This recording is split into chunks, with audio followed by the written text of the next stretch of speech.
साथीहरू नमस्कार। अहिले भने म रहेको छु जिटिए को जुन चाहिँ पोख्रेबुङ चामुङ समष्टि साथसाथमा जुन चाहिँ रहेको छ घुम जोरबङ्गला समष्टिको ठिक यस बालासन नदीमा जहाँ चाहिँ तपाईँहरूले देख्न सक्नुहुँदैछ मेरो पछाडि रहेको छ एउटा झोलेङ्गे पुल जो चाहिँ एकदमै जीर्ण रहेको छ। यहाँको म तपाईँहरूलाई दृश्य जो चाहिँ तपाईँले देख्न सक्नुहुँदैछ। यहाँ प्रतिदिनको लिएर हरेक दैनिकी जति पनि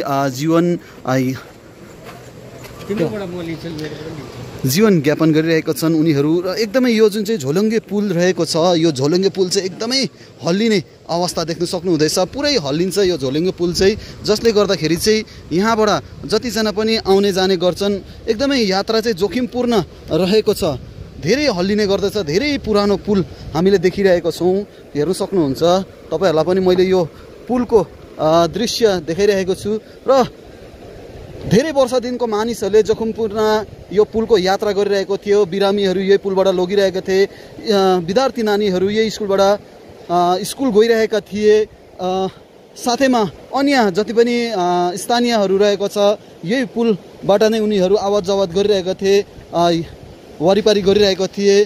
तर अहिले भने खुसीको कुरा के छ भन्दाखेरि यसतर्फ देख्न सक्नुहुँदैछ एकदमै नयाँ पुल जो बनिरहेको छ, जो कि अझै एडवर्ड को अगुवाईमा यो पुल नयाँ पुल बनिरहेको छ।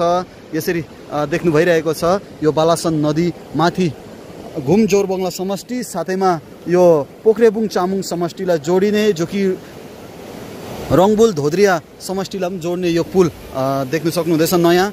र यसमा तपाईँहरूलाई के भनिरहेको छ कमेन्ट गर्न सक्नुहुन्छ।